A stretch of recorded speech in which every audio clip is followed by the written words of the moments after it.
All right, so my name is Jerry Knight. I am from Southfield. I came here to do a presentation today about the three conversations that I had, three amazing conversations with amazing women throughout different countries and regions. I came to get their insight and perspectives, and I tried to ask questions on why they would act a certain way on the holiday or how they celebrate Christmas. In other words, and why they celebrate it the way they celebrate it.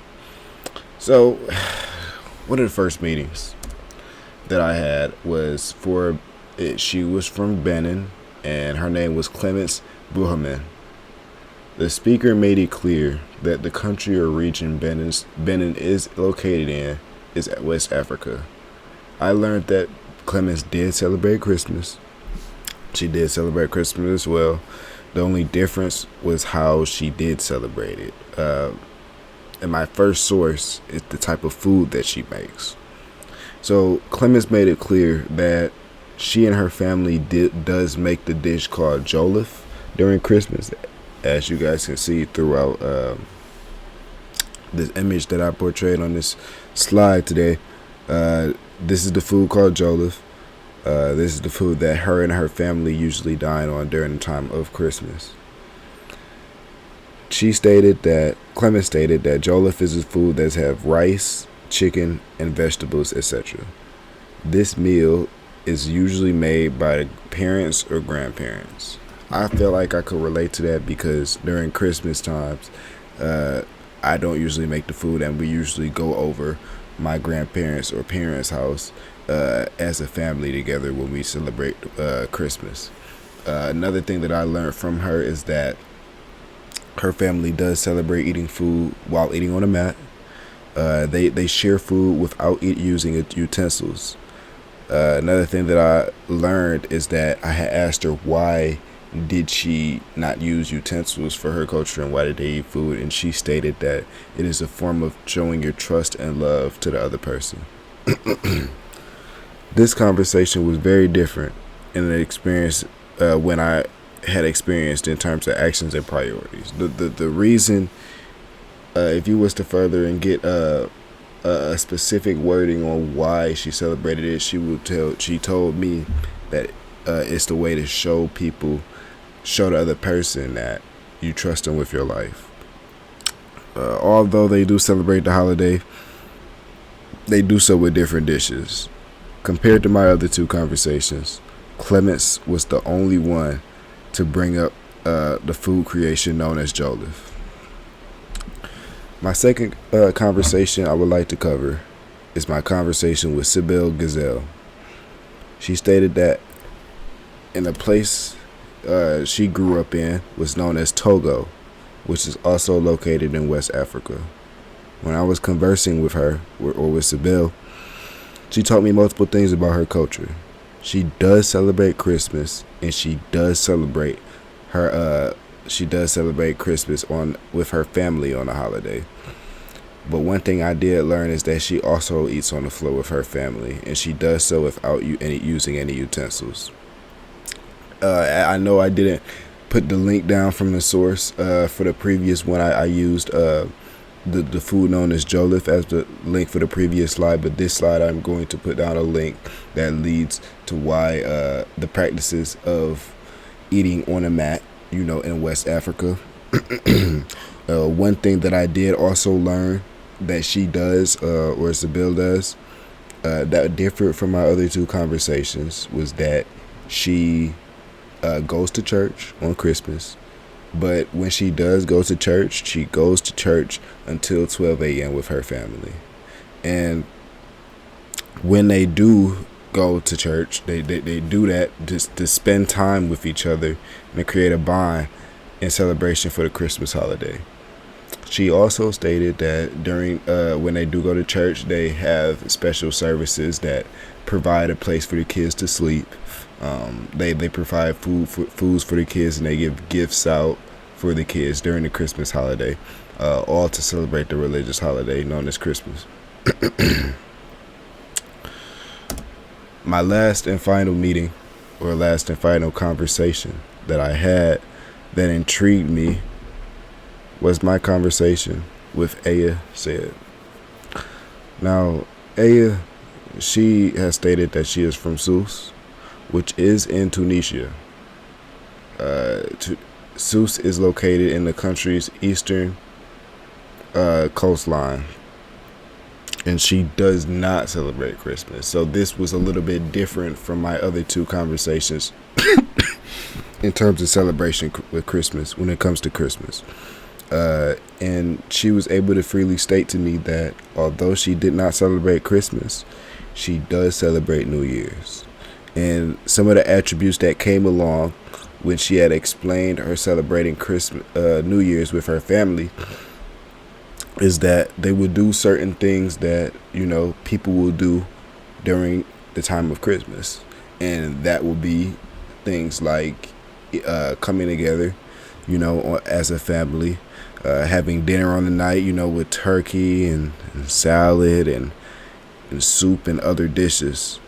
And she was able to explain to me that certain attributes will come about when it comes to celebrating New Year's.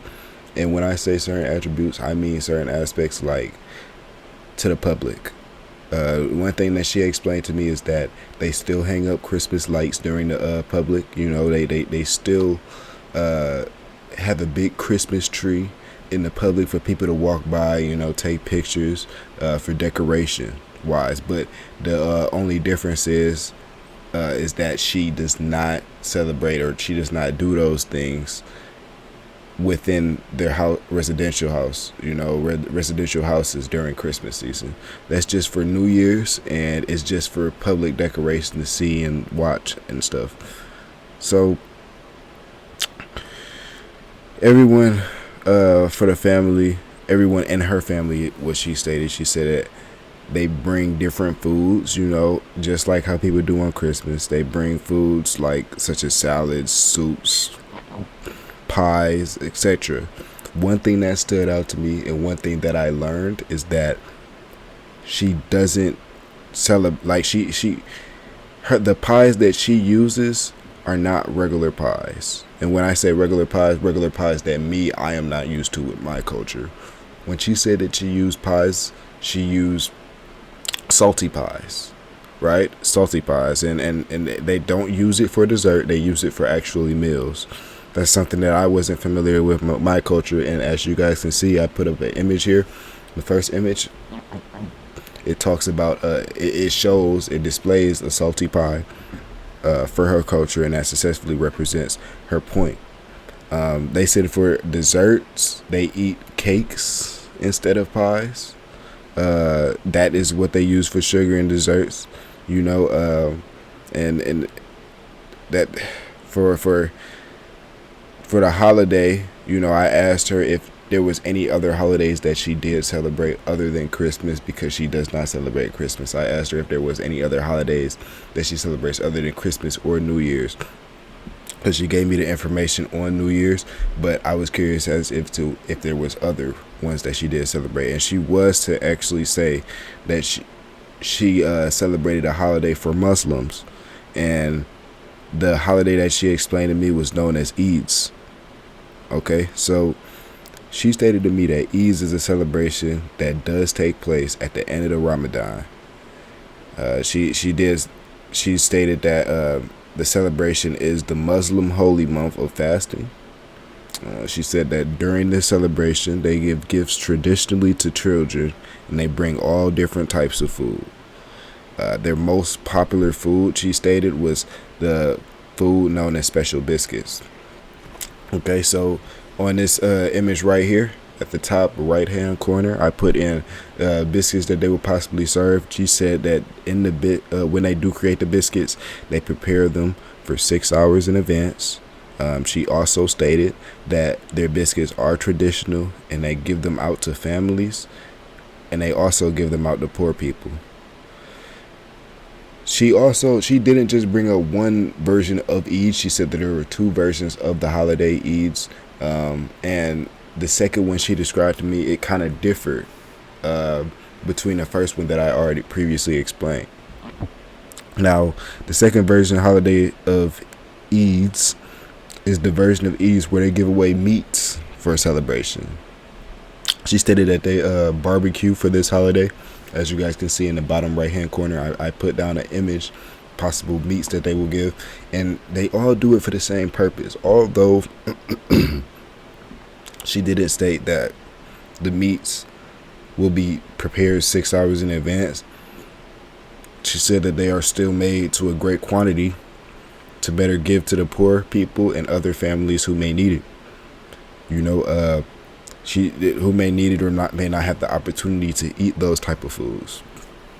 So they all do it in celebration for that. You know, I learned a lot of stuff from my last conversation, especially from someone who the reason I feel like I learned more out of this conversation was because it was a huge difference between my other two in terms of religion. You know, it took a whole turn in me to change the topic. I had to change the topic or ask questions and adapt and learn more about her culture as a whole because of the fact that it didn't correlate with my main point being Christmas. You know, and I learned a lot, you know, from what she will do during her religion that compares or contrasts to my religion as a whole, or, you know, just Christmas in general. So because of that reason, I learned a lot, and it made my conversations and meetings very knowledgeable and very, you know, entertaining in a way, and not entertaining in a bad way, but entertaining in a way where I would love to know more. I'm very interested, and I'll be willing to meet up with them again to learn more about their culture and perspectives and why they act a certain way and what they do, you know, and why they do it. So thank you all for listening. That is the rest of my conversations, and I will see you guys later.